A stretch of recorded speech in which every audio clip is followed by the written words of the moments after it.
I attended my sister Lena's gender reveal party on a warm Saturday afternoon, the kind where everyone seemed a little too happy. She pressed an ultrasound photo into my hand, her smile trembling with excitement. "Isn't she beautiful?" she asked, eyes shining. "I'm a radiologist. I've read thousands of scans without thinking. But the moment I looked at that image, my blood ran cold. The shape was wrong. The density was wrong. Everything was wrong. I forced my face to stay still, to not shatter her joy right there in front of everyone. But inside, something terrified had already taken root. Lena had always been the softer one between us. Growing up, she cried at Disney movies and taped glitter stars to her bedroom ceiling. I was the older sister with steady hands, the one who fixed things, bike chains, school projects, broken hearts. Even now at 39, I was still the one people called when something went wrong. But that afternoon in her backyard filled with pink and blue streamers, I couldn't fix a single thing without destroying her world. Neighbors clustered near the snack table, laughing over plastic cups of sparkling cider. Our parents hovered close to Lena, touching her arm every few seconds as if pregnancy had turned her into something sacred. Ethan grilled burgers at the edge of the yard, glancing over his shoulder to admire his wife every few minutes. Everything looked perfect. Too perfect. "Maeve, take a photo of us," Mom called, waving her phone from across the lawn. "Before I continue the story, tell me first, where did you hear this from? Write it in the comments, because what happens next, most people won't believe." I lifted my hand in a small wave but didn't move.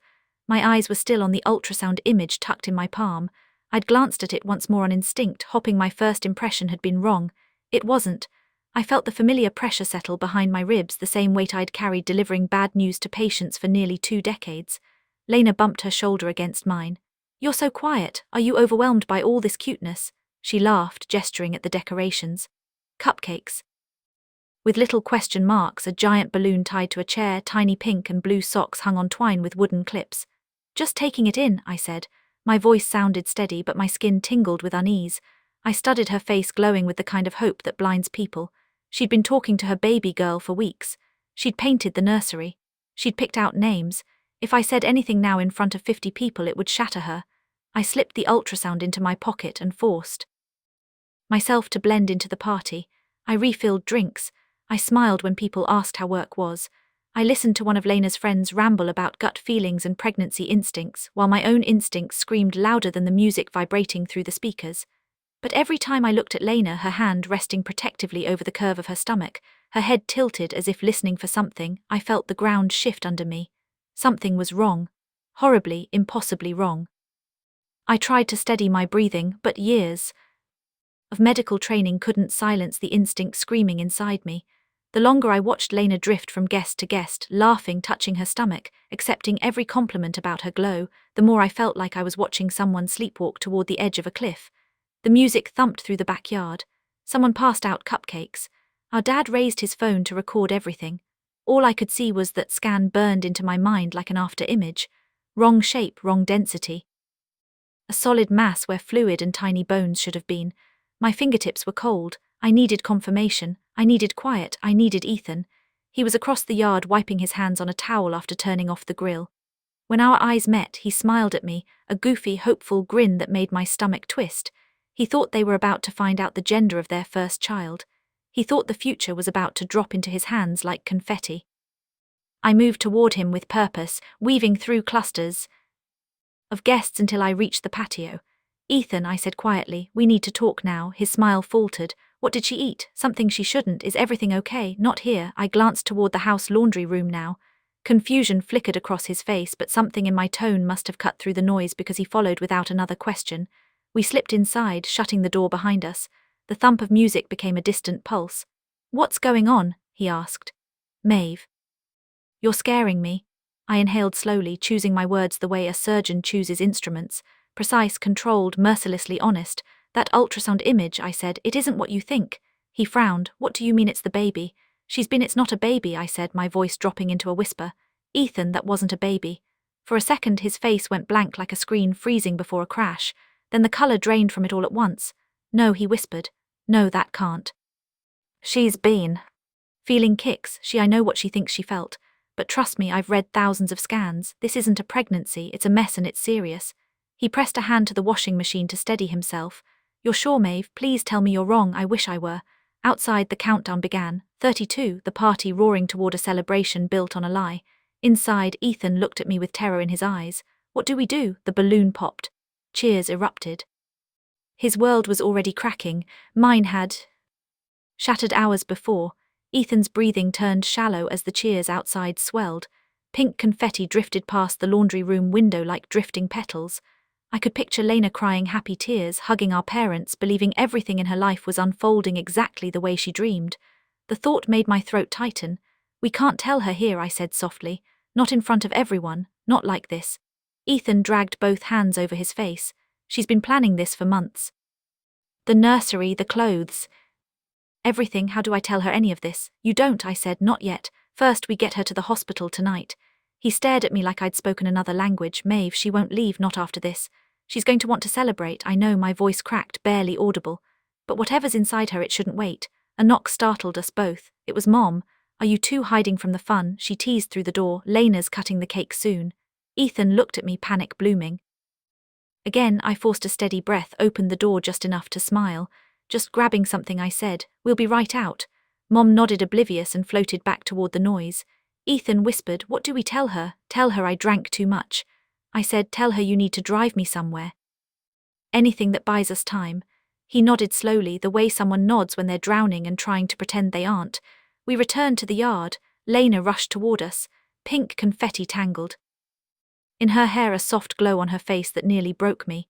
There you are, she said. Ethan, you missed the photos, our little girl. I couldn't breathe. Ethan forced a smile. Sorry, babe, Maeve's not feeling well. I need to take her to get something. Lena's smile faltered now, but the cake, I'll be quick, he promised. Save me a piece. She pouted but hugged me anyway, pressing her stomach lightly against mine. I felt my chest cave in, that roundness she'd cradling for months. Not a baby, not a heartbeat, just a silent mass stealing space inside her. Text me when you're better, she said gently. I will, I whispered. 10 minutes later we were pulling out of her driveway. Ethan gripped the steering wheel, knuckles bone white. I called Dr. Harper Lang before we even cleared the neighborhood. Harper, it's me, I said. I need you at the hospital. It's urgent. Full diagnostic workup, ob imaging, everything. My sister, something's wrong. Her tone shifted instantly. Bring her straight in. At the ER entrance, Lena arrived confused but trusting because Ethan had followed my script. Inside the dim ultrasound room, Harper's expression barely flickered before she excused herself to get a second opinion. I knew that look. I'd worn it many times. Then the screen told the truth. A solid ovarian mass, large, unmistakable. Lena stared at it. Where's the heartbeat? Harper spoke gently. There is no heartbeat. Ethan collapsed. Chair. Lena covered her mouth, shaking, but I felt her. I felt her move. I stepped closer, voice trembling. Sweetheart, I'm so sorry. Her world didn't crack, it crumbled. Lena didn't scream. She didn't collapse dramatically or lash out. She just folded like someone had pulled the bones out of her. Harper guided her to the bed while Ethan held her hand, whispering apologies she couldn't hear. I stood near the door, unable to move. I'd spent years delivering terrible news, but nothing prepared me to watch my own sister's heartbreak in real time. Harper ordered immediate pre-op labs and paged Dr. Rowan Blake, one of the best surgical oncologists in the city. When he arrived, he spoke gently, explaining that the mass needed to be removed as soon as possible. It's large, he said, but contained. That's good. We act fast and we improve her chances. Lena stared blankly at him. It wasn't a baby, she whispered. I talked to her. I read to her, I bought clothes. Ethan's face twisted. I'm so sorry, he said, voice cracking. I didn't know I should have. No, she said sharply, shaking her head. It's not your fault. Someone told me I was pregnant. Someone let me believe it. Her eyes drifted to me. I expected anger, but there was only confusion, grief, and a terrible kind of trust. You knew at the party, she whispered. A blade to the chest, I suspected, I said carefully. I wasn't certain until now. I didn't want to crush you without proof. Tears pulled again, but she nodded slowly. Thank you for getting me here. Dr. Blake scheduled surgery for dawn. I stayed at the hospital, packing the hallway while Ethan slept upright in a chair beside Lena. When they wheeled her into the O at sunrise, she reached for my hand one last time. Don't let them get away with it, she whispered. I won't, I promised. The next 3 hours crawled when Dr. Blake finally stepped out, mask hanging around his neck. I braced myself. She did well, he said. The mass was large, but we removed it cleanly. She'll recover. Relief hit so hard my knees nearly buckled. Ethan cried openly. I didn't, not yet. 2 days later, pathology confirmed the tumor was benign. Lena would heal physically, but emotionally that was a different fight. She barely spoke the first week. Dr. Elise Warren, a reproductive trauma therapist, came to the house for sessions. Sometimes Lena listened. Sometimes she stared at the wall. She'd lost something she believed in with every cell of her body. A child she'd named, a future she'd rehearsed. One night while Ethan dozed on the couch, Lena whispered, "How many women did they lie to? How many thought they were carrying something real?" The question lodged in my chest like shrapnel. I couldn't fix the past, but I could stop the people responsible. I started with the boutique clinic Lena had visited, Nest and Bloom Imaging, a keepsake ultrasound studio tucked between a frozen yogurt shop and a nail salon. Their website bragged about high-defin baby previews and early gender accuracy. No mention of licensed sonographers. No disclaimers about not providing medical diagnosis, just packages, promotions, and glowing reviews. I dug deeper. Buried among the praise were a few uneasy comments. A mother who'd been told she was having twins only to learn one twin was an empty sack. A father who'd been promised a healthy baby, then discovered severe abnormalities at a real OB appointment. A woman who'd sworn she heard a heartbeat only to miscarry weeks later. I contacted these families one by one. Jenna Hale cried as she told me how Nest and Bloom insisted her baby was perfect. Her OB found congenital defects 2 days later. Lauren Perez said they'd promised her a boy. She delivered a girl with a chromosomal disorder they never mentioned. Michael Tan's wife lost her pregnancy after Nest and Bloom missed signs of complications. Amber Wu nearly died when her ectopic pregnancy went undetected. They told me everything looked fine. She said fine. I almost bled out in my apartment. Every story hit the same note, false reassurance from untrained operators. I compiled everything, screenshots, testimonies, bills, notes. Then I called Daniel Reeves at the State Medical Board. He listened carefully, then said, "We've been monitoring places like this. If you can gather more documented cases, we can take action." I didn't sleep for 2 days. I interviewed families, collected medical reports, requested permission to share their information. Slowly a pattern emerged, a map of negligence, lies and lives shattered. Next I contacted journalist Talia Grant, known for exposing health care fraud. She didn't hesitate. "Send me everything," she said. "This needs daylight." With evidence in hand, she drafted a segment for the evening news. But before it aired, Daniel arranged a coordinated visit to Nest and Bloom, an official shutdown. I went with them. Candice Doyle, the owner, stood behind the reception counter when we walked in. Pink walls, stuffed animals, fake medical posters. It was a theatre of motherhood built on deception. "Can I help?" Her smile faltered as she saw the badges.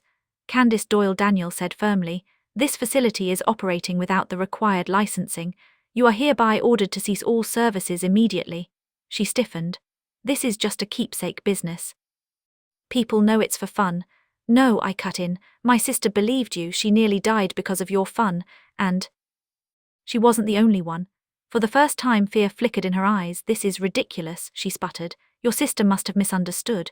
"She heard a heartbeat," I said coldly, "from a tumor." She went silent. Talia's crew arrived after the premises were secured. They filmed the interior, the evidence, the official documents. Talia interviewed me at the curb. "What do you want viewers to understand?" she asked.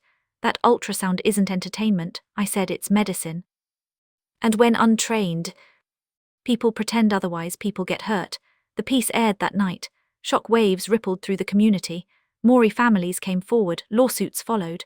Marissa Cole, a sharp, unyielding malpractice attorney, filed a consolidated case representing the victims. The trial took months. I sat behind Lena as she testified, voice trembling but steady. "I loved a baby who never existed," she said, "because someone handed me a picture and told me she was real. That lie changed everything." Candice stared at the table the entire time.